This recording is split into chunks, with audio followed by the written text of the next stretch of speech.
In today's video, I am going to teach you how to generate access token Shopify. To begin, open your web browser and log into your Shopify admin.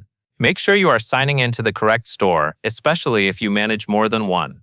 It helps to do this on a secure network because you are working inside your store administration area.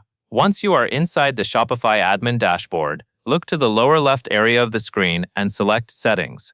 The Settings section is where Shopify groups important store-level options, including the area for installed apps and integrations. In Settings, go to Apps and Sales Channels. This is the section that controls the tools connected to your store, such as sales channels and third-party apps.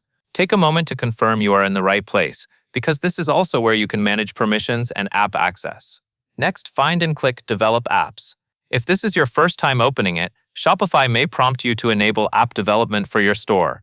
Follow the on-screen prompts until you are viewing the area where custom or private apps can be managed. This is the workflow used when you need an access token for API-related tasks. Now go to Catalogs, then click API Key and Send Request. When you open the API Key section, you are typically viewing the credentials area for the app you are working with.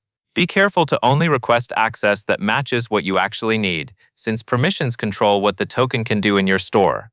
After you send the request, Shopify will process it, and depending on your store settings, it may require approval before you can use the token. At this point, keep the admin page open while the request completes. Also, treat any generated access token like a password. Only store it in a secure place, and never share it in messages or screenshots. That covers everything you need to know.